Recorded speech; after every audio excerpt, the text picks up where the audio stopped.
فأشارت إليه قالوا كيف نكلم من كان في المهد صبيا قال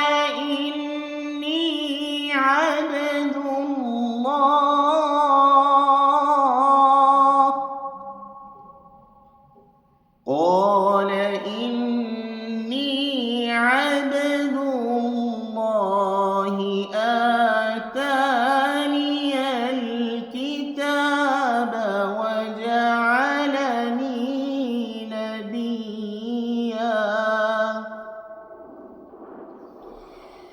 وجعلني مباركا